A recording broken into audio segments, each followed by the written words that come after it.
En Radio Sefarad, la entrevista.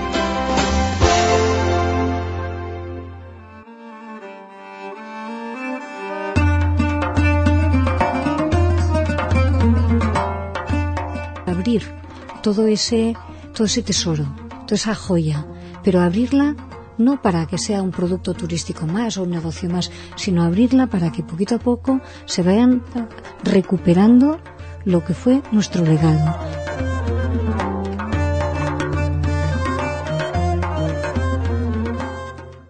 Hay mucha iniciativa en recuperar, por ejemplo, el Corpus Christi, como antigua sinagoga mayor de los judíos, o una antigua casa de Abraham Señor, el rabino mayor de la judería, o parte de las casas y del entramado del barrio judío de Segovia.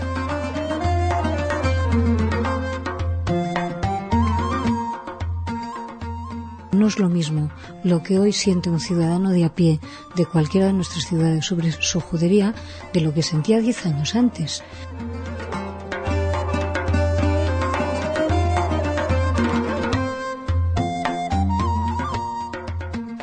Hay ciudades que profesan un amor especial hacia su legado judío.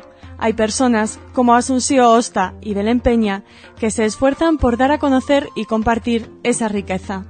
Ciudades y personas que se integran en la red de juderías de España, una red que recubre y redescubre Sefarad y sus caminos.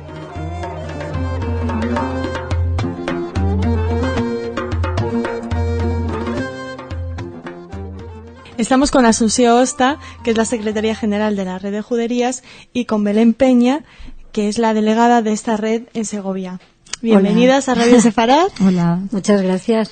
Creo que a lo mejor es un poco inútil introducir a la audiencia en qué es la red de juderías, porque seguro que la conocen. Pero por si acaso hay algún despistado que aún no conoce esta maravilla, contadnos qué es, cómo se formó. Mira, la Red de Juderías de España nació en el año 1995, y nació de una idea primigenia de unos 2-3 alcaldes que ya estaban haciendo sus esfuerzos en cuanto a rehabilitación patrimonial en cada uno de sus municipios, y que un buen día pensaron que sería una buena idea poner esos esfuerzos en común, y en lugar de trabajar solos individualmente cada uno de los municipios, intentar en la medida de lo posible en algunos aspectos compartir.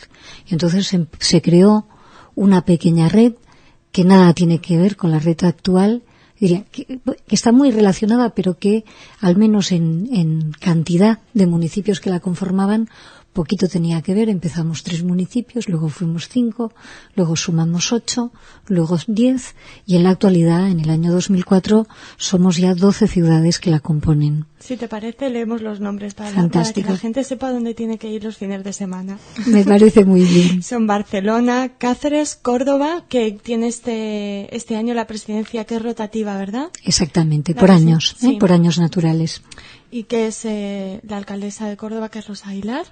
Luego está Girona, que siempre es muy muy activa dentro de todas las ciudades son muy activas, pero Girona se caracteriza por una serie de eventos diarios casi prácticamente. Bueno, ¿no? pero también tenéis que pensar que Girona es una de las pocas ciudades en nuestro país que tiene un patronato única y exclusivamente dedicado al desarrollo del tema, y eso quizá es verdad y nos da una cierta ventaja. No quiere decir que los demás no trabajen, los demás están trabajando muchísimo, y con los años y con el tiempo van a salir más de un patronato, un consorcio, asociaciones de este ámbito, de este tipo, que van a permitir que en muchas ciudades de España se trabaje el tema sobre el legado sefardí de una manera no solo muy activa, sino además muy seria, que eso es un activo muy importante. Además de las ciudades que estabas leyendo y que ahora acabarás de leer, nosotros ya decidimos en su buen momento que una buena manera de gestionar era que los cargos fueran itinerantes, fueran pasando por años naturales a cada una de las ciudades, y así cada ciudad en el año que le toca la presidencia se siente mucho más comprometida quizá, ¿no?, con el tema. Bueno, pues seguimos con el listado. Estarían Hervás, León, Oviedo, Rivadavia, Toledo, Tortosa, Tudela, se me olvida una, ¿no? Segovia.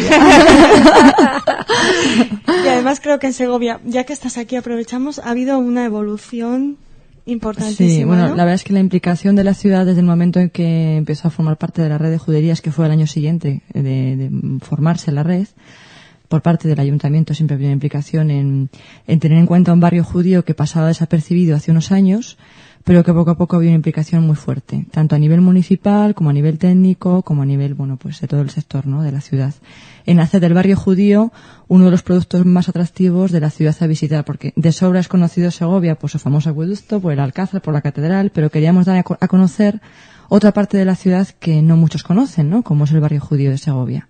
Con lo cual hay mucha iniciativa en, bueno, pues en recuperar, por ejemplo, el Corpus Christi, como antigua sinagoga mayor de los judíos, o una antigua casa de Abraham Señor, el rabino mayor de la judería, o bueno, parte de las casas y del entramado del barrio judío de Segovia. Con lo cual, pues bueno, ahí estamos, intentando recuperarlo, ¿no? ¿Cuál es la motivación? Porque Belén ha hablado de que las ciudades, los ayuntamientos están interesados en atraer turismo a través de la red de juderías, ¿no? Pero hay más motivaciones o motivaciones más allá. Mucho más allá. Yo diría, a ver, la atracción turística es una herramienta, pero no es un medio en sí mismo.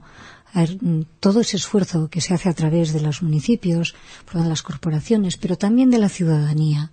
Y eso yo sí que quisiera recalcarlo, porque no es lo mismo lo que hoy siente un ciudadano de a pie de cualquiera de nuestras ciudades sobre su judería de lo que sentía 10 años antes, que en muchos casos era completamente desconocida. Entonces, abrir todo ese tesoro, toda esa joya, pero abrirla no para que sea un producto turístico más o un negocio más, sino abrirla para que poquito a poco se vayan recuperando lo que fue nuestro legado. Por tanto, se vaya educando en esa recuperación. Por tanto, nuestros chavales en la escuela aprendan a ver una ciudad cómo se va transformando y cómo va valorizando su pasado. Somos quien somos y tenemos la historia que hemos tenido. Eso no lo vamos a cambiar. Pero sí que lo que podemos hacer es cambiar en la didáctica de esa historia, en la información de esa historia, en abrir nuevos horizontes, en crear generaciones futuras mucho más abiertas en mentalidad. Eso pienso que es uno de los objetivos prioritarios. Pero claro, nadie puede ir por el mundo con esos objetivos en primer nivel, porque es muy difícil verbalizarlos, hacerlos comprensibles y tangibles. Entonces, como una parte muy importante de nuestra historia se basa en un intangible, el recuperar ese intangible para la historia presente y para una mejor formación del futuro es una tarea complicada, y por eso la queremos visionar y la queremos dar a conocer por distintos lados, por distintas vías, por distintos canales. Pero también somos muy conscientes que hoy en día no es posible sacar y valorizar nada sin recursos. Entonces, necesitamos recursos para poder reinvertir en todo ese proceso. Y una de las herramientas que nos da ese recurso puede ser el camino hacia la actividad turística. Yo diría que es un juego a dos.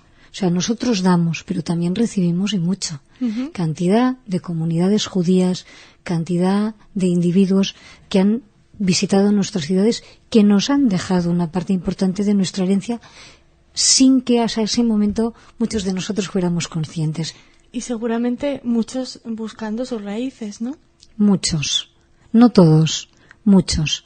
Y cosas muy sorprendentes. Yo a nivel personal os contaré una anécdota que además me llegó en el alma. Yo era muy jovencita, estaba empezando a trabajar pues conduciendo judíos y guiando judíos por el territorio nacional, y cuando una vez vino una familia americana que delante de unas piezas escritas en hebreo empezaron a leer con toda tranquilidad, chavalines de 6-7 años, y que entre los hijos y la madre hablaban en ladino, wow, y yo les entendía, eso me dejó absolutamente sorprendida. Entonces, una de mis pasiones son los idiomas. ¿Cómo puede ser una lengua que con tan poca modificación yo sea capaz, 600, 700 años después, de entenderla? Uh-huh. Al primer momento algunas de las palabras las perdí, no supe traducirlas. Con los años son pocas las que se me escapan, algunas se me escapan, pero eso es una riqueza, es un valor, es un patrimonio que no podemos dejar en saco roto, uh-huh, que seguramente tampoco nos toca al 100% a los municipios, pero los municipios tenemos una parte de esa responsabilidad. Vosotros, como emisora de radio, otra. Las comunidades españolas, otra. Y así, si vamos sumando, entre todos haremos mucha más fuerza. Y haremos mucho por el legado sefardí, ¿no? De eso se trata. No hemos comentado que también Besalú, Calahorra, Estela Lizarra, Monforte de Lemos, Plasencia y Tarazona están implicadas en este proyecto. ¿Qué tiene que hacer un pueblo o una ciudad, Belén, para poder formar parte de la red de juderías? Pues primero solicitarlo, simplemente. Mandar un escrito a la Secretaría General de la Red de Juderías, que está en Girona, queriendo formar parte de esta red. Y luego hay un equipo técnico que analiza con una serie de formularios y de informes que le solicitamos a la ciudad si es posible o que no que entre dentro de la red. ¿Y cuáles son los requisitos, digamos, si se puede hablar de requisitos que precisa una ciudad para integrarse en esta red? Hay unos cuantos requisitos. En principio, el básico es que tenga un contenido cultural, que tenga una historia, que pueda desarrollarla, que tenga una voluntad política para desarrollar ese legado, que tenga una infraestructura logística mínima, pues que permita a las otras ciudades que ya están en esa red desarrollar proyectos comunes, y luego sobre todo tener la voluntad de eso que he explicado antes, de ese desarrollo en los distintos proyectos que van saliendo, porque todos los años emprendemos proyectos nuevos en función de las ciudades que hay y también en función de las posibilidades que hay y en función no solo de nuestras voluntades, sino también un poco, incluso yo diría, de la Administración General del Estado, porque muchos proyectos son muy grandes, de mucha envergadura, que los municipios solos tampoco podríamos desarrollarlos, y aquí necesitamos complicidades de mucho más amplio nivel. Entonces, aquellas ciudades que quieran participar de ese proceso, como ha dicho Belén, lo piden. Entonces la red activa un proceso que es algo largo y algo lento de gestión, pero que lógicamente, como toda red, tampoco tendría mucho sentido que 500 municipios del territorio formaran parte de esa red. Entonces hay una cierta voluntad de que se vaya creciendo, pero con una lógica determinada, ¿no? Con una coherencia, con un sentido de distribución territorial también equitativo, para que no estén todas las ciudades metidas en la misma comunidad autónoma o en la misma zona geográfica, ¿no? Entonces ahí un poco son criterios diversos que se van uno por uno analizando, y que también en función de las distintas representaciones políticas, pues habrá unos años que los criterios tienden más hacia un aspecto y habrá otros años que pueden tender más hacia otro aspecto. Pero eso, muchas redes como la nuestra están sometidas a los vaivenes de los 4 años de mandato, y eso se va poquito a poco corrigiendo. Como son procesos lentos, normalmente eso también hace que las ciudades que llegan hasta el final del proceso sean ciudades que realmente tienen esa firme voluntad de participar, porque lógicamente pertenecer a la red también implica unos gastos y unas obligaciones. Entonces eso va por delante, ¿eh? Una vez ya se cumplen esos gastos y estas obligaciones, pues ya todo lo demás se va haciendo. La verdad es que hemos ido creciendo lentamente, pero yo diría con buen tino territorial, de manera que hoy en día prácticamente todo el territorio está extendido por todo el territorio lo tenemos nacional, extendido. Sí. Faltarían algunos puntos, pero se van a ir incorporando. Música, exposiciones, paseos por las ciudades, conferencias, todas estas actividades las realizáis en la red de juderías. Os hemos agradecido mucho que hayáis perdido un poquitín de tiempo en contarnos qué es lo que hacéis por el legado sefardí, y seguramente que seguiremos colaborando. Les anuncio sorpresas a los oyentes de Radio Sefarad, porque tal vez estemos más en contacto todavía con la red de juderías desde esta radio. Muchísimas gracias por haber estado aquí. Un placer para nosotros, y siempre que queráis. Gracias.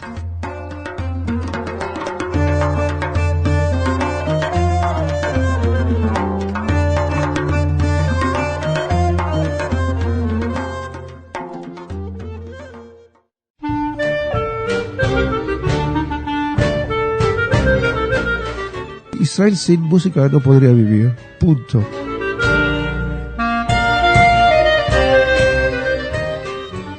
Tengo mucho interés y mucha curiosidad de encontrarme con músicos e invitarlos a hacer música juntos.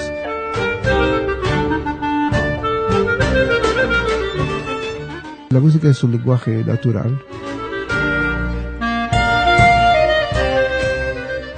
Bienvenidos, queridos oyentes, a este espacio de entrevista. Hoy tenemos una presencia de lujo. Tenemos con nosotros al músico Daniel Galay. Daniel Galay nació en Argentina en 1945. Estudió después en Tel Aviv. Con 20 años fue a Israel, en la Academia de Tel Aviv de Música. Bienvenido, Daniel, bienvenido a España. Muchas gracias. ¿Es la primera visita oficial? Claro. Patrocinado por la Embajada de Israel.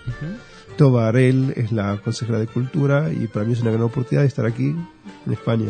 Muy bien. Ahora hablaremos de qué es lo que te ha traído aquí, pero antes quisiera hablar un poco sobre tu figura.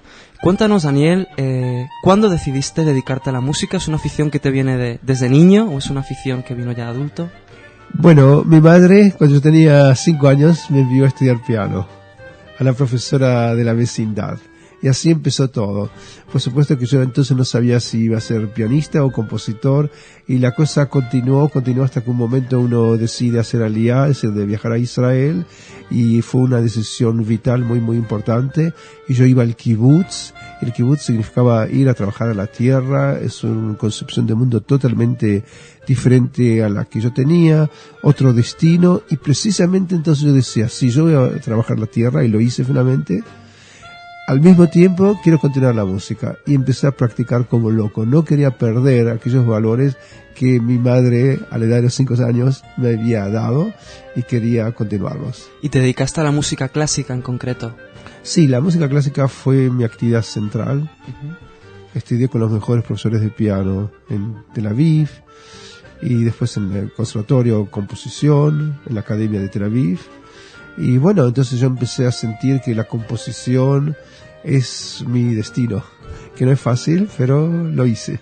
Bien, y además, no tenemos tiempo para hablar de tu dilatada carrera y todo lo que has hecho, pero sí digamos que has hecho muchas composiciones, eres un compositor contemporáneo, has trabajado para teatro, para danza, pero de repente algo te llamó la atención y es la música klezmer. ¿Por qué te vino esta afición de repente?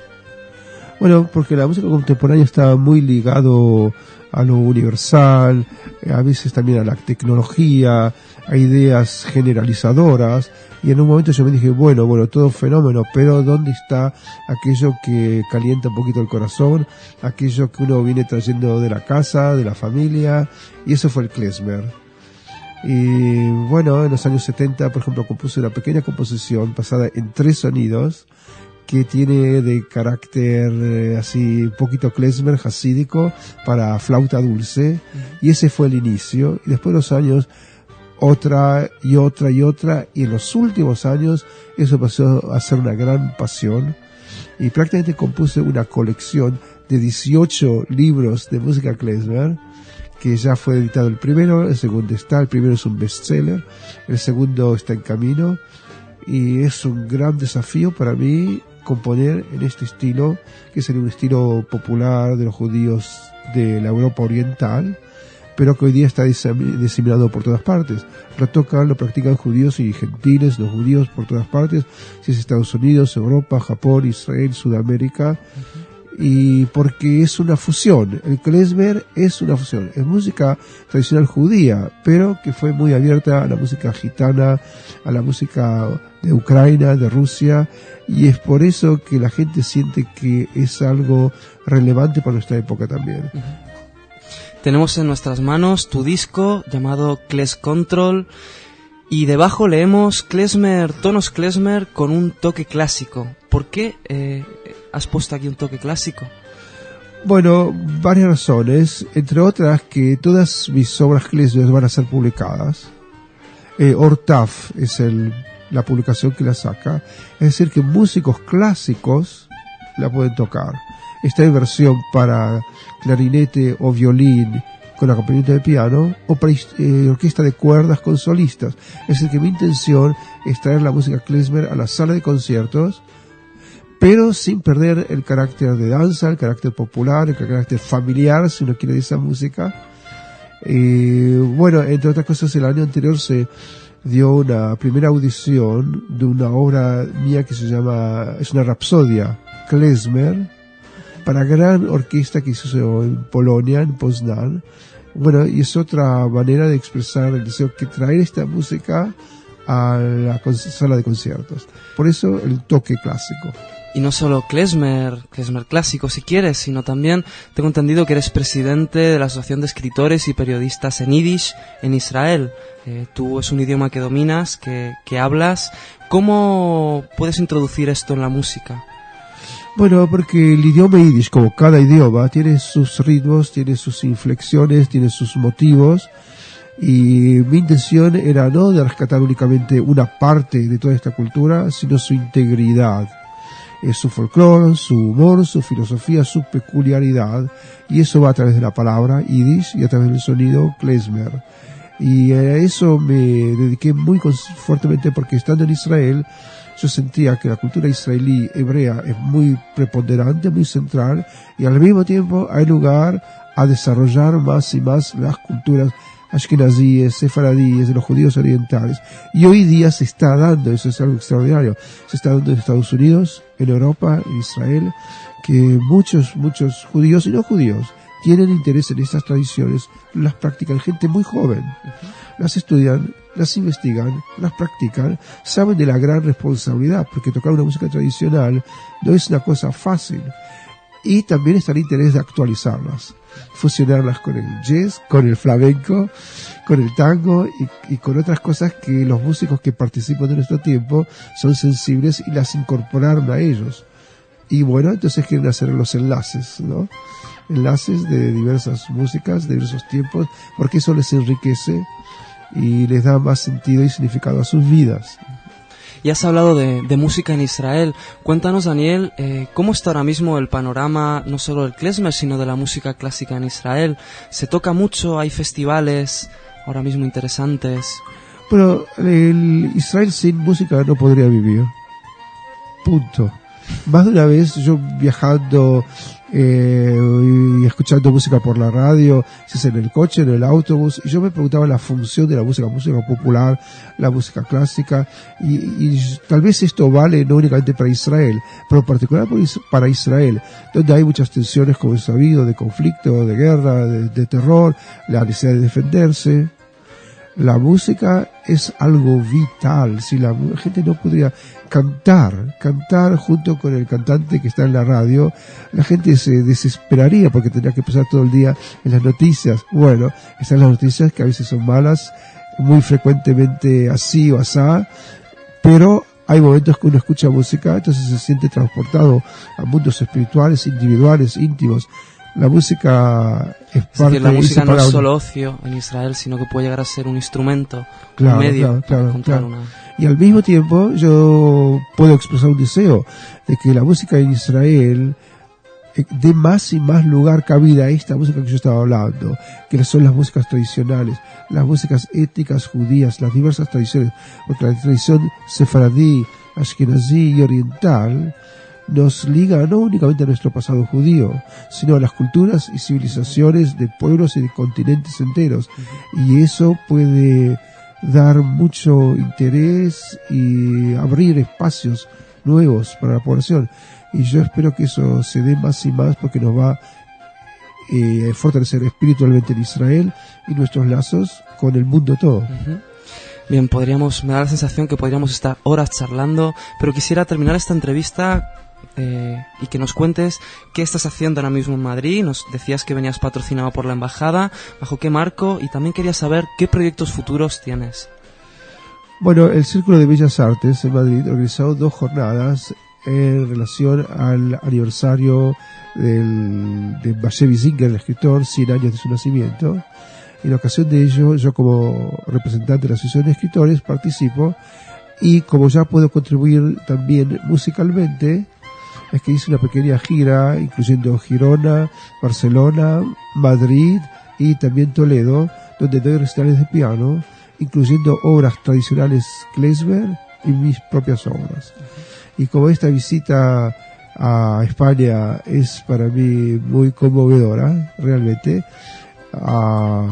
tengo mucho interés y mucha curiosidad de encontrarme con músicos para saber qué es lo que están haciendo, cómo piensan, qué problemas, qué intereses tienen, y bueno, y invitarlos a hacer música juntos. Bueno, esto es una invitación interesantísima para todos nuestros oyentes, músicos sobre todo, no se lo pierdan.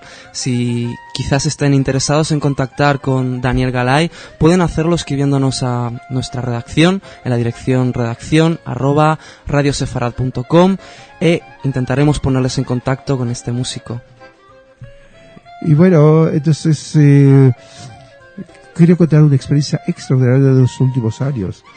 Yo estoy haciendo talleres de improvisación y clases magistrales en diversas instituciones, en diversos países, y es una manera de encarar la música y la educación musical de otra dirección. Es decir, que la música es un lenguaje natural, que chicos pueden hablarlo, y quien también no conoce un instrumento puede practicarlo. Y yo creo que con el tiempo, si esta aproximación a la música va a ser más y más difundida y va a llegar a la sala de conciertos, los músicos y el público van a tener más y más vías de comunicación. La comunicación no estará muy estrecha a un estilo o a otro, o un repertorio muy definido, sino que podrá estar siempre actualizada, porque los músicos serán capaces de dialogar con el público, de dialogar entre ellos y reflexionar sobre la música. Y yo estoy abocado a eso, es una gran campaña. Yo pienso en una campaña de envergadura internacional, pero estoy seguro que en cada lugar, aquí en España, por supuesto, me encontré con el profesor Emilio Molina, que practica la improvisación y la educación a un alto nivel, y como aquí en España, estoy seguro que en muchos países me encontraré con aliados que saben de los problemas de la música hoy día en la educación, en la sala de conciertos, y cómo la improvisación espontánea y al mismo tiempo con sabiduría puede contribuir mucho a la flexibilidad y a la comunicación en todas las partes. Pues ya han oído, oyentes, la música como comunicación, la música como diálogo. Daniel Galay, les vamos a dejar con este tremendo disco que es Control, y queremos que el propio autor, el propio director, nos elija una canción de aquí para cerrar este programa. Daniel, ¿alguna preferencia? Bueno, pues vamos por Farhos Kale, es decir, para el novio y la novia, un casamiento judío, que es, como decir, más alto, como decir, buena suerte, buenos deseos de fiesta y de alegría y de perpetuar nuestro futuro. Buenos deseos para ti, Daniel, muchas gracias por haber venido, esperamos tenerte en el futuro. Gracias.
One Voice. Es un movimiento que estamos creando donde en vez de tener diálogo estamos tratando de negociar, de hecho, las premisas de cómo resolver el conflicto.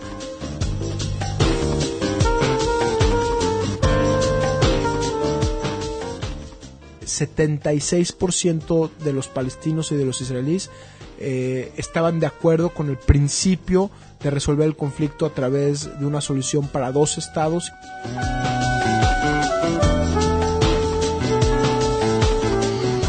One Voice, una voz. Para la gran mayoría de israelíes y palestinos moderados, esta organización supone una manera de lograr el sueño del entendimiento y la paz a través de la negociación. La voz de Daniel Lubezki, presidente y fundador de esta singular iniciativa, nos habla hoy de los objetivos y logros de su organización.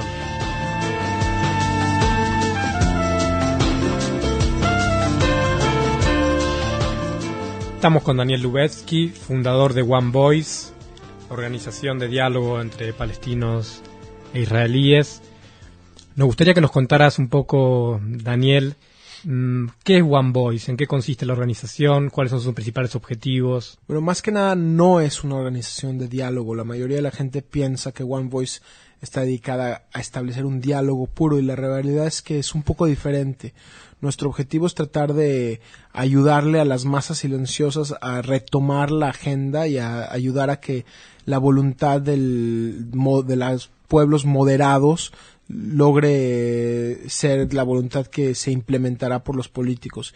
Y para lograrlo es un movimiento que estamos creando donde en vez de tener diálogo estamos tratando de negociar, de hecho, las premisas de cómo resolver el conflicto entre los pueblos. Entonces estamos dándole diferentes plataformas y herramientas a los pueblos israelíes y palestinos para que ellos sean ciudadanos negociadores, para que los ciudadanos mismos sean los que tratan de negociar el fin del conflicto y establezcan un mandato de lo que el pueblo quiere, de lo que las masas silenciosas, que no serán ya más silenciosas, establecerán la voluntad de la gente moderada, el 70, 80 o 90% de la gente que quiere llegar a resolver el conflicto y que no se le ha permitido hacerlo porque una pequeña minoría de gente extremista con políticas violentas o terroristas no han permitido que esa voluntad de la gente llegue a ser la realidad.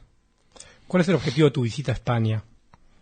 Bueno, vine porque me invitaron a dar una plática al Instituto de Empresas sobre mi compañía que se llama Peaceworks, que es una compañía que promueve paz a través de negocios y tenemos fábricas en diferentes áreas de conflicto donde la gente trabaja juntos.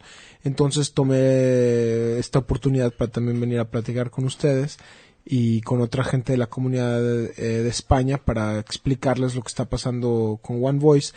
En One Voice tenemos dos españoles muy destacados que son miembros de nuestra junta directiva, Martín Varsavsky y Diego Hidalgo. Son miembros muy activos que nos han ayudado mucho y nos han guiado mucho.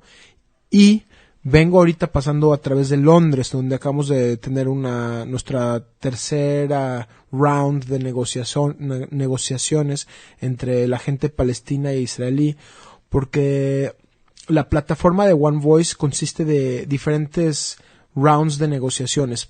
Se crean ciertas propuestas que expertos palestinos e israelíes llegan y ellos dicen, bueno, así es como se puede resolver el conflicto, y se mandan las propuestas a la gente israelí y palestina, y los palestinos y los israelíes y también gente de cualquier parte del mundo puede votar.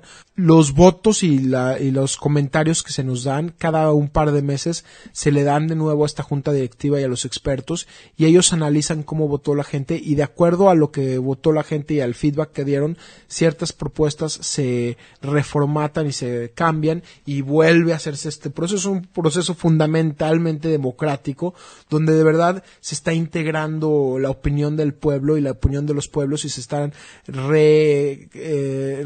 recreando estas propuestas hasta que a final de 2, 3, 4, 5 rounds de propuestas estableceremos con más de 250,000 de israelíes y palestinos siendo miembros, ciudadanos negociadores, estableceremos un mandato de los pueblos que establezca cómo se puede resolver el conflicto en los 10 puntos más esenciales.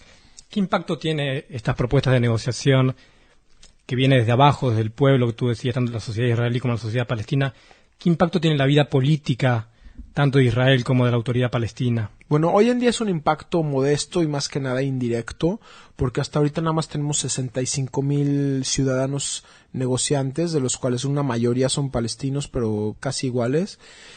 Pero lo que estamos esperando es que cuando lleguemos de verdad, ahorita nada más estamos haciendo las preguntas, entonces ya les importa mucho a la autoridad palestina y al gobierno israelí cómo está la gente votando y tratan de influenciarnos y ya se están dando cuenta que es un movimiento que puede llegar a tener un potencial muy serio y entonces ahorita que tuvimos las negociaciones en Londres mandaron ellos emisarios. Entre la gente en nuestra junta de negociaciones lo que cabe mucho destacar es que no son solo gente de izquierda o gente muy con proclivities a querer la paz, sino gente también de políticas patrióticas de derecha, hawkish, o sea, gente bastante firme en sus perspectivas, ya sea palestinas o israelíes, y al mismo tiempo se dan cuenta que es importante y valioso el darle poder a la mayoría de las masas silenciosas, y entonces ahora tuvimos en nuestras negociaciones en Londres a representantes, por ejemplo, a Imad Shakur, que es un consejero de Arafat, y Arafat le dio la bendición de venir. Nosotros no le pedimos permiso a nadie, pero tampoco, nuestra filosofía es no atacar a nadie, sino tratar de que el pueblo empiece a hablar para que cuando el pueblo hable se le escuche. Y al mismo tiempo del gobierno israelí, del gobierno del primer ministro Sharon, vino un representante, Mihi Ratzon, que es un miembro el viceministro de la para Industria y Comercio. Es una persona bastante firme en sus perspectivas. Él estaba de hecho en contra de salirse de Gaza sin una negociación, y a pesar de eso vino, participó, negoció. No fue una negociación muy fácil, de hecho para mí me dio muchos dolores de cabeza y de estómago, pero se logró algo. Se logró. De las 10 primeras propuestas que se hicieron, de lo más valioso que aprendimos es que 76% de los palestinos y de los israelíes estaban de acuerdo con el principio de resolver el conflicto a través de una solución para 2 estados, incluyendo un estado que los palestinos aceptan que será un estado para el pueblo judío y un estado para el pueblo palestino. También se hicieron propuestas sobre Jerusalén, sobre las fronteras, sobre el fin al terror y a la violencia y a la ocupación, sobre educación, y todo este tipo de propuestas lograron obtener bastante traction, pero propuestas sobre los settlements y propuestas sobre ¿cómo se dice settlements en España? Asentamientos. Sobre los asentamientos y sobre la cuestión de los refugiados, las propuestas que se dieron que no eran suficientemente concretas, los pueblos los rechazaron y dijeron, nosotros queremos algo más concreto. Entonces, aquí que estuvimos en Londres, lo que tratamos de hacer es dar propuestas con un poquito más concretas. El objetivo principal y final es que cuando se llegue a través de todas estas múltiples negociaciones a establecer un mandato, que el mandato tenga una autoridad moral inmensa, porque van a haber sido cientos de miles de palestinos y de israelíes los que lograron a darle forma y a establecerla, y entonces de esa manera preguntaste la influencia política, cuando sea 250,000 de israelíes y palestinos que digan, nosotros llegamos a establecer estos parámetros y esto es lo que queremos, y van a empezar a hablar más fuerte, entonces estamos seguros que los gobernantes y representantes políticos israelíes y palestinos tendrán que escuchar a sus pueblos, y si no lo hacen, entonces se le dará una base de una constituyencia de ciudadanos reactivados que apoyarán entonces con un manto de legitimidad a los nuevos líderes moderados que tendrán a esta base de apoyo para lograr hacer lo que los pueblos quieren hacer. ¿Cuáles son los principales obstáculos actualmente para llegar a un acuerdo de paz? Bueno, la verdad te lo digo con total convicción que el principal obstáculo es que las pequeñas minorías de gentes extremistas tienen controlada la agenda, han secuestrado el proceso político. Aunque Israel es una democracia vibrante de la cual podemos estar sumamente orgullosos, es muy difícil cuando una democracia vibrante está siendo atacada por terrorismo que pueda implementar una visión de paz. Se tiene que defender y siente esa percepción. Y aunque la mayoría del pueblo palestino de verdad lo hemos establecido quiera la paz, cuando una minoría de terroristas y de extremistas tratan de lograr los objetivos absolutistas, ellos silencian a la mayoría de los palestinos y a los israelíes que quisieran llegar a la paz. Entonces, siempre y cuando le permitamos a los extremistas controlar el proceso, será imposible cambiarlo. Lo que cuestiones de implementación y sobre los asentamientos o sobre ya sea de las cuestiones de refugiados son temas serios que requieren respuestas, pero no son este conflicto no es un conflicto sin soluciones, tiene soluciones. La mayoría de los expertos, desde los parámetros de Clinton hasta inclusive las propuestas de Moratinos de aquí en las negociaciones del Moratinos non-paper de Taba, hasta propuestas de hace 30 años, sí existen las soluciones, pero lo que es importante es que el proceso se le tiene que dar adueñamiento a la gente. Cuéntanos, Daniel, cuáles han sido los principales logros de tu organización a lo largo de su existencia. Bueno, uno de los logros importantes es que en la primera fase de negociaciones tuvimos 25,000 palestinos e israelíes, incluyendo 13,000 palestinos que afirmaron una proclamación de principios de cómo resolver el conflicto. Y si cualquier persona quiere votar, y ya tenemos también 2,000-3,000 miembros internacionales, pueden ir a silentnolonger.org. Entonces ese fue en la primera fase. En esta última fase logramos tener a 45,000, al final ahora ya creo que son 45,000, antes eran 40,000 ciudadanos que negociaron esta segunda fase de negociaciones, y 76% afirmaron el derecho de establecer la importancia de establecer la paz a través de una solución a dos estados. También tenemos ya más de 58 dignatarios de mucho respeto que abarcan una gama de experiencias y políticas muy vasta y que la gente no lo puede creer que están en la misma junta directiva. No nada más las gentes israelíes y palestinas que les mencioné antes, sino también internacionalmente, por ejemplo, el jefe del World Jewish Congress, Edgar Bronfman Sr., y el jefe del Arab American Institute, James Zogby, o gente como Stuart Eisenstadt o Ambassador Thomas Pickering, que son gentes de los dignatarios más bien reconocidos americanos, o inclusive un endosamiento de Colin Powell, el jefe del secretario de Estado americano, o de la reina Rania. Tenemos 28 presidentes y reyes y reinas que nos han apoyado. Tenemos muchísimas celebridades, desde Brad Pitt hasta Jason Alexander, que apoyan mucho los esfuerzos y que han donado dinero y han donado su apoyo. Tenemos a la Fundación IBM, que ha donado más de 100 estaciones de voto. En la junta directiva de One Voice hemos visto que hay palestinos, hay israelíes. ¿Cómo es la convivencia interna? ¿Cómo se trabaja en One Voice? Me recordaste algo importante que se ha logrado también, que me mencionabas qué tipo de impacto hemos tenido. Bueno, ahorita el impacto todavía es modesto hasta que no lleguemos a la tercera fase de nuestro movimiento, donde vamos a tener que activar a la gente. Cuando ya sientan que son dueños de las respuestas, entonces les vamos a pedir que se levanten. Pero mientras tanto, algo que también se ha logrado mucho es que ahorita, por ejemplo, en las negociaciones que se llevaron a cabo, estaba Imad Shakur hablando con Mihi Ratzon, que son gentes que vienen de vidas y de filosofías totalmente diferentes y que representan a perspectivas muy diferentes, y estaban sentados y encontramos que la mayoría del tiempo ellos dos se identificaban y se iban a una esquina y establecían un diálogo y una relación.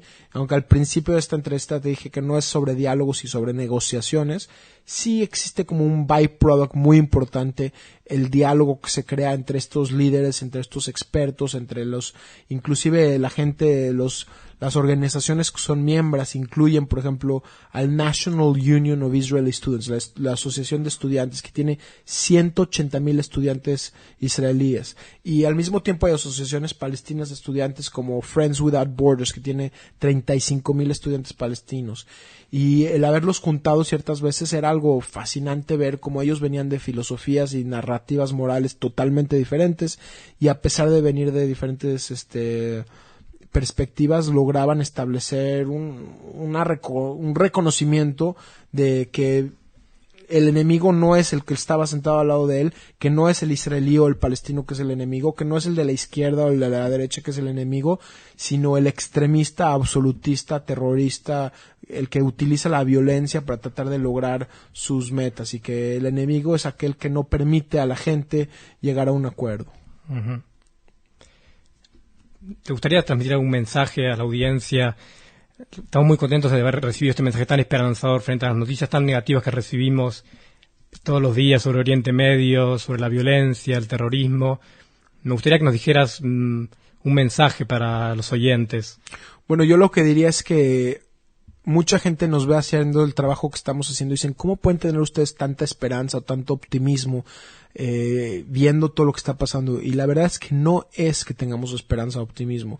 Nosotros, de hecho, somos bastante pesimistas y sabemos lo que está pasando, sabemos el reto que tenemos, pero reconocemos que si no hacemos algo, entonces ya seguro le cedimos la batalla a los extremistas, que si no nos levantamos en armas de paz, entonces seguro ya perdimos la batalla por la paz.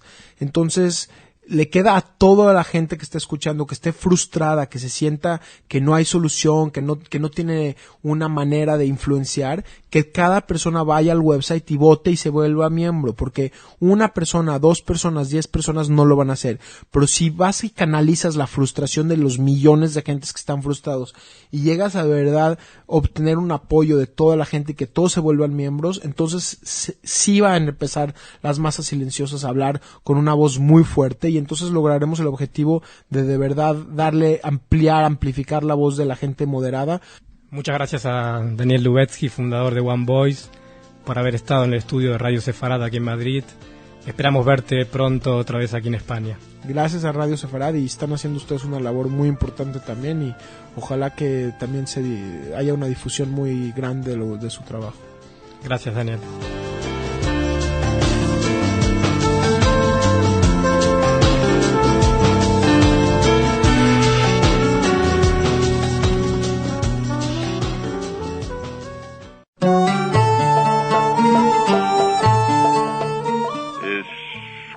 Es religión, es la situación política, es un poco todo lo que es el mundo judío a lo largo de la historia.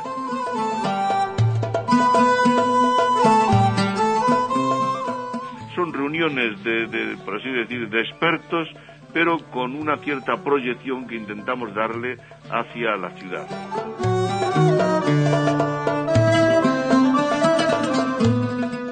La asociación se va a consolidar y va a abrirse para ser conocida, incluso para tener alguna voz y alguna voz de relevancia pues en la vida social y modestamente también en la vida política.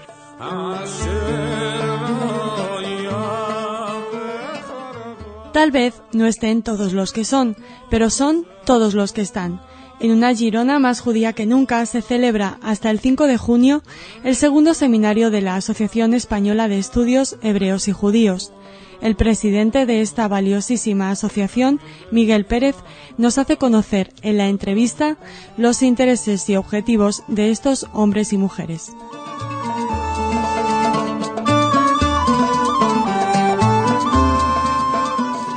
Esta asociación se formó hace unos quizás 6-7 años, no puedo precisar exactamente ahora mismo, pero hace 6 o 7 años, y la formamos un grupo de profesores universitarios de los departamentos de estudios semíticos en España.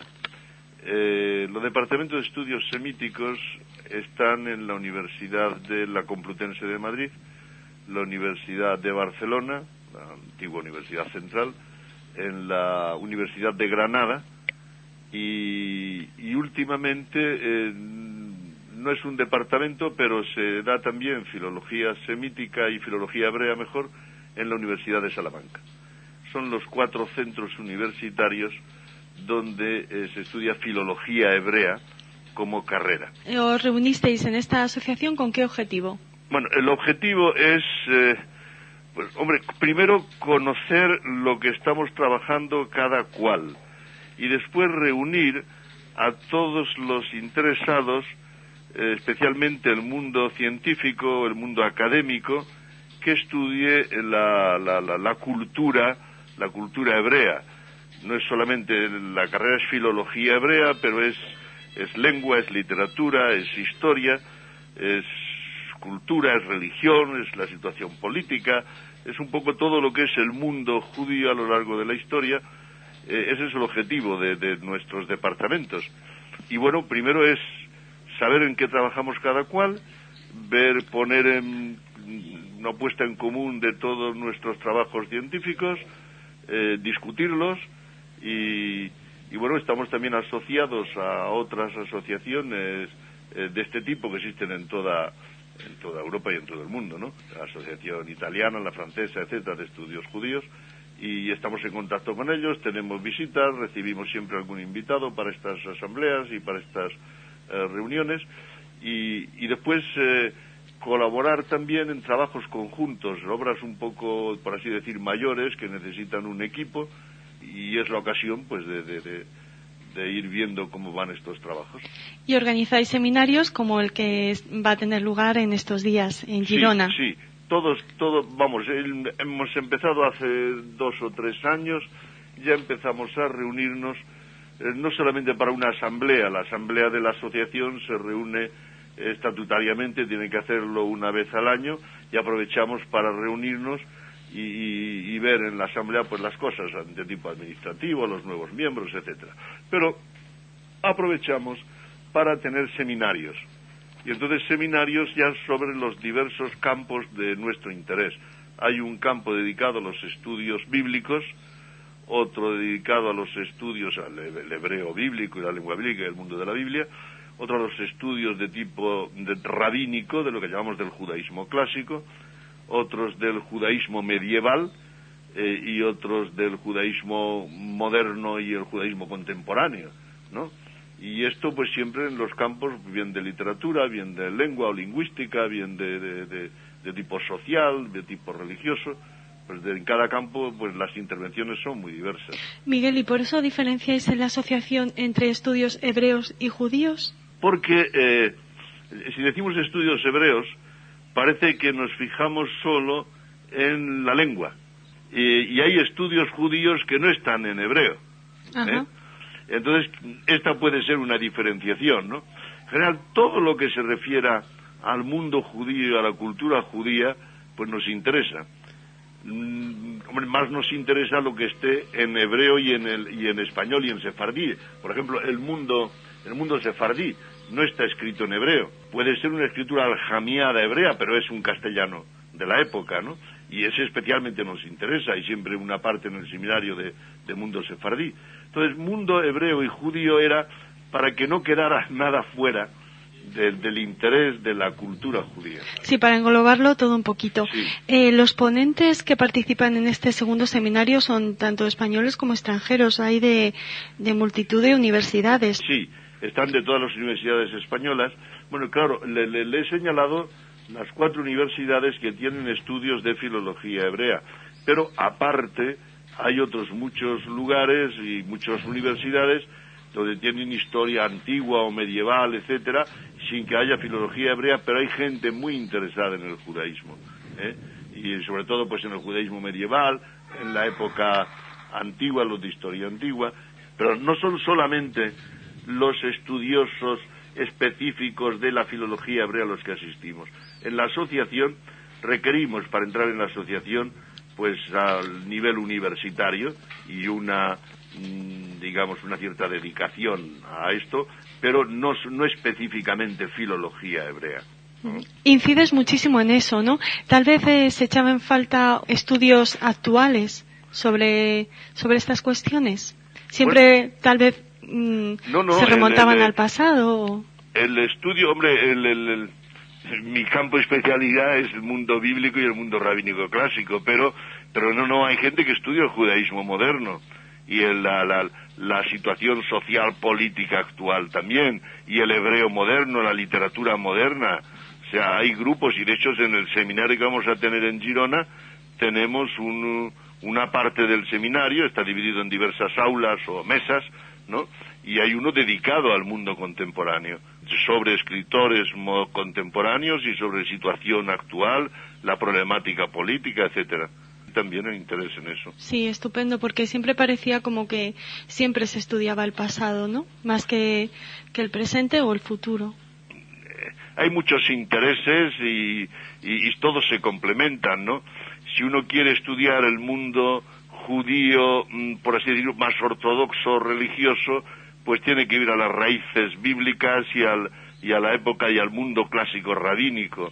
Desde un punto de vista sociológico, el historiador contemporáneo le interesa ver este fenómeno del judaísmo hoy, que siendo tan pocos, un poco gira bastante todo en torno a ellos, ¿no?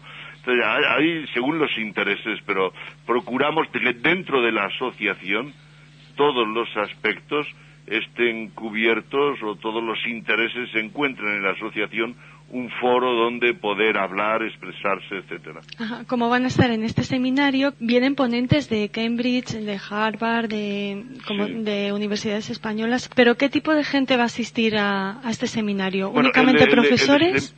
El seminario de suyo es de la asociación y es para los miembros de la asociación que son entendidos. Entonces, si alguien quiere asistir a cualquier sesión, puede asistir, pero probablemente está en un nivel, pues que es lógicamente para los expertos que están trabajando en ello.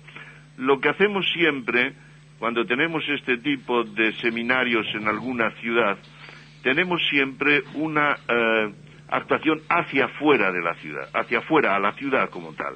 Y entonces hay una conferencia, al menos, no sé si este año hay una o dos, que se hacen en el Museo del Cal de Girona, abierta a la ciudad, justamente para hablar del judaísmo catalán y del judaísmo de Gerona, que es muy importante, medieval. O sea, procuramos siempre tener, son reuniones por así decir, de expertos, pero con una cierta proyección que intentamos darle hacia la ciudad.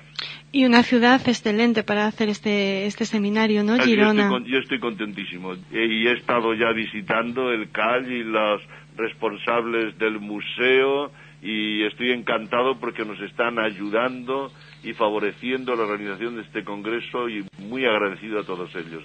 Además, creo que es un lugar ideal para celebrar esto.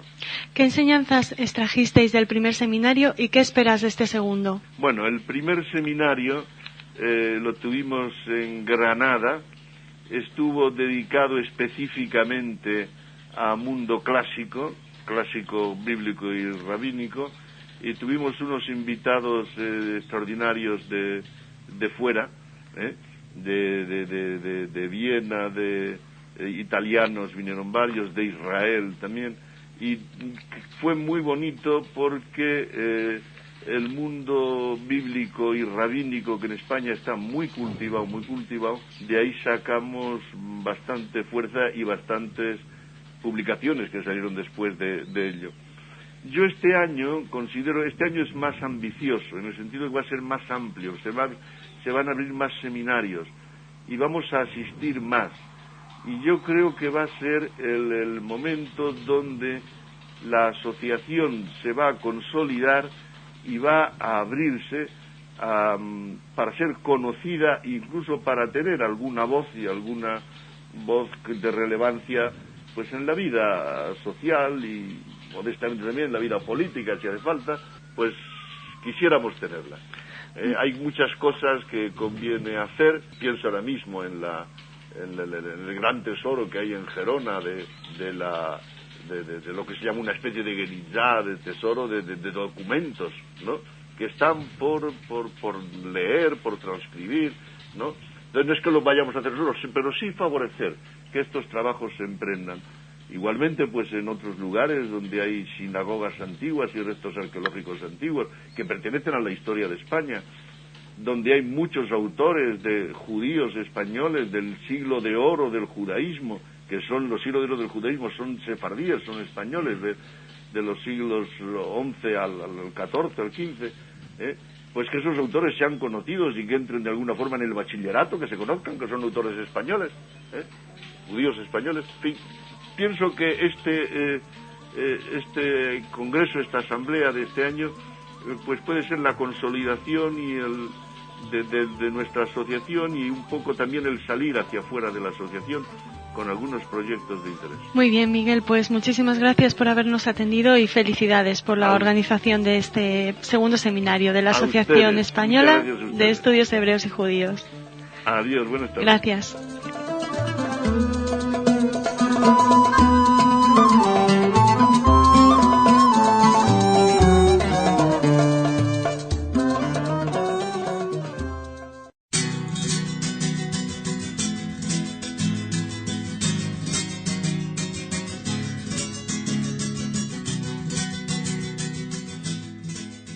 Intenté buscar un poquitín qué pasó en la época en que las comunidades judías vivían en Cantabria, y nos encontramos que había muy poca documentación.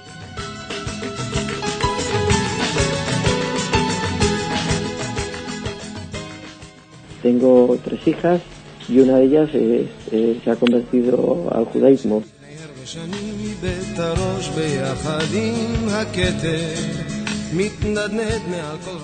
Me da la impresión de que sin pasar mucho tiempo hay suficiente gente para formar una sinagoga.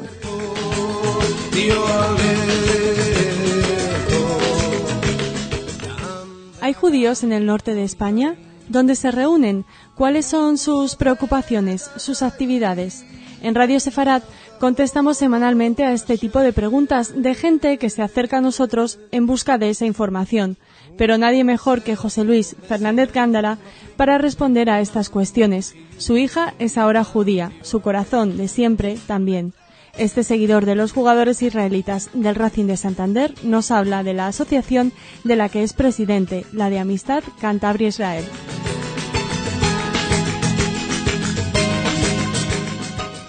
Surge en el 94. ¿Y por qué? Bueno, pues es muy largo y es muy corto de decir. Esto surge con motivo de un amigo que es un cántabro en la diáspora, como digo yo, que es José María Martínez Monasterio. A mí me conoce por el trabajo que yo hago en la publicación de temas de Cantabria y por entonces, la editorial Tantín, ¿no? Sí, me habla porque nosotros, entre las cosas que hemos editado, ha sido Historia General de Cantabria. Y nosotros tenemos dentro de nuestra historia, tenemos 2 colectivos importantes judíos, 2 aljamas, vamos a decir, aljamas, en San Vicente y en Laredo. Y entonces hay muy poca documentación, ¿no? Nosotros recogimos la documentación que había y estuvimos hablando en muchas ocasiones. Y a través un poco de esa inquietud y de ese interés, pues empezamos a hablar, a relacionarnos con este tema y decidimos llevar a cabo el crear una asociación de relaciones culturales Cantabria-Israel. ¿Y qué tipo de actividades hacéis en la asociación? Bueno, pues ya te digo, en los comienzos y también unos años después llevamos a cabo desde exposiciones hasta actuaciones musicales, publicaciones hemos hecho también. Hemos hecho, tenemos una documentación bastante extensa, ¿no? Y últimamente lo que hacemos ya es desde nuestro trabajo, sitio donde nosotros nos desenvolvemos, pues llevamos a cabo un poco de información para la gente que quiere y también promovemos pues alguna cuestión, como por ejemplo el día 15 vamos a presentar aquí en Cantabria la primera empresa mixta de capital cántabro-israelí, y es una empresa dedicada a las personas de la tercera edad, vamos a decir, a partir de 50 años, para ejercitar el sistema cognitivo. ¿Con tecnología israelí? La tecnología es israelí, exactamente. Qué iniciativa más interesante. Ya nos contarás cómo va evolucionando. Es novedad. Es primicia universal, ¿no? No, que le das claro, a Radio Sefarad. En cuanto a la forma de desarrollarlo, y si es verdad que hay, pues hay alguna cosa que se hace manualmente, ¿no? Para ejercitar la mente. pero esto es a través de Internet, con un programa que mide los tiempos en milisegundos, o sea, es una cosa que ya os pasaré información muy interesante, y yo creo que va para generar un bien para la humanidad, vamos, para este colectivo, vamos a decir. Aunque esa empresa ya ha hecho alguna otra cosa ya también en el tema de accidentes automovilísticos. José Luis, ¿y cómo surge tu interés por los temas judíos y tu amor por el judaísmo? Bueno, pues verás, ya te comenté antes que era un poco a través de la historia, ¿no? Entonces intenté buscar un poquitín qué pasó en la época en que las comunidades judías vivían en Cantabria, y nos encontramos que había muy poca documentación. Bueno, establecimos contactos, he llegado a conocer yo creo que, no sé si seguirá siendo todavía, el presidente de la comunidad judía en Madrid, de apellido Laredo. Este hombre sabe que su origen es de Laredo, porque el primer Laredo, hay 3 en el mundo, proviene de aquí, de Cantabria. Después, en una presentación que hicimos de un libro, que es Soñar con Hispania, de Esther. De Esther Ben-Daham. Sí, en ese libro lo presentamos en Laredo y había un corresponsal que había estado viviendo creo que en Sentánger, no quiero equivocarme. Entonces, allí había un señor que había un lugar que se llamaba Laredo y que esta persona pues tenía que ver con Laredo porque sus antepasados habían venido de allí y él se sabía su historia, ¿no? Y que incluso participó en la conquista de Sevilla, porque Cantabria intervino en la conquista de Sevilla junto con Asturias y bueno, pues su apellido viene un poco ahí. Sí, me refería un poco a tu interés personal en los judíos, ¿no? Porque mucha gente está interesada en la historia, pero precisamente en la parte de la historia que tenga que ver con los judíos no somos tantos, ¿no? En España.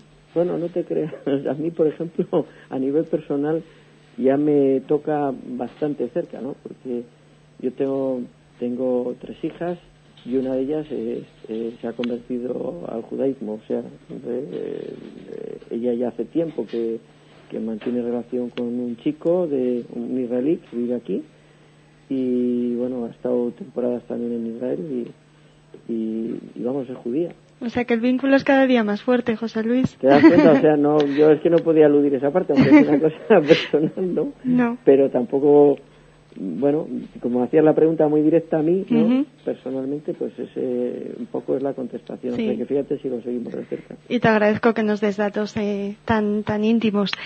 José Luis, ¿y qué hace alguien que se convierte o alguien que es judío en el norte de España? Porque recibimos correos en Radio Sefarad en los que, nos preguntan dónde hay sinagogas, dónde se pueden reunir, qué tipo de actividades se realizan. ¿Qué hace, por ejemplo, tu hija o gente que sabemos que se dirige a ti para preguntarte? No, ellos lo que hacen es, ahora mismo me parece que lo más cercano está en Madrid, se desplazan a Madrid, ¿no? Pero yo creo que con el tiempo y sin tardar mucho encontrarán aquí un espacio, es decir, que me da la impresión de que sin pasar mucho tiempo se va a formar, porque yo creo que ya hay suficiente gente para formar una sinagoga, creo. Yo no tengo los datos todos, porque, bueno, dispongo de algunos. Hay otras, sé que hay gente viviendo aquí. ¿En Cantabria hablas? Sí, y que pasa muy desapercibido y tal, o sea que tampoco quiere hacer o darse a conocer o relacionarse, ¿no? Directamente. Me parece bien, ¿no? Cada uno hace su vida, ¿no? Pero sé que hay posibilidad de que esto sea posible. Uh-huh. Has apuntado antes el tema de tu editorial, de la editorial Tantín. Aparte de Soñar con Hispania, ¿habéis publicado algún otro libro que tenga que ver con los temas sefardíes o judíos? Sí, hemos publicado una cosa de Moshe Keden, que falleció recientemente. Es una persona con una trayectoria artística importante. Ha sido el director del ballet en Australia, el ballet nacional, y también en México, En Jerusalén también, en la Academia Rubín, también impartía clases, había hecho cosas importantes, había intervenido en varias películas, y este hombre aquí colaboró en algunas cosas que nosotros habíamos promovido, y yo antes no te lo mencioné, fue unos cursos de danza internacional, y venían todos los años varias personas de Israel. José Luis, ¿y cuál es la próxima o cuáles son las próximas iniciativas de la asociación? Bueno, en cuanto a parte cultural, parte de negocios, ¿de qué tipo? Las que te parezcan más interesantes para que animar a la gente a que participe. Hombre, en cuanto a la parte cultural, nosotros solemos utilizar un poco las programaciones que vienen ya a través de la embajada, porque nos es más cómodo que no traer personas directamente desde Israel, ¿no? Y también ayudamos y colaboramos en alguna otra actividad, por ejemplo, el Festival Internacional de Santander, pues casi todos los años. El año pasado estuvo la Filarmónica de Israel y también, bueno, pues ahora, como te comentaba antes, tenemos el tema de esta empresa que hemos, que bueno, gracias un poco a las relaciones de la asociación, pues esta empresa se ha podido formar aquí, porque si no, comprenderás que una empresa de este interés y de estas características pues está muy solicitada, ¿no? Uh-huh. Eso es un poco lo más inmediato, ¿no? Lo que hemos creído oportuno, los miembros de la asociación, es intervenir en diferentes campos, ¿no?, de los que trabajamos nosotros, y generar pues que la cosa sea una situación normal, no que sea extraordinario, que mañana haya un acto, que haya una cuestión, ¿no? Tenemos empresas que si mañana tú me dices, mira, es que hay unos músicos sefardíes que quieren dar un concierto y tal, pues buscamos unos patrocinadores que ya tenemos más o menos y les traemos, y hay gente que lo anunciamos en la prensa sin más. Un poco para naturalizar las cosas y para que tengan mayor difusión, ¿no? Claro, a mí lo otro me parece, hombre, está bien, ¿no?, a veces la asociación, pero eso de la asociación, tener protagonismo y ser muy presidencialista y intentar, pues a mí, yo creo que eso, la sociedad pide que sea normalidad y que haya cosas, ¿no?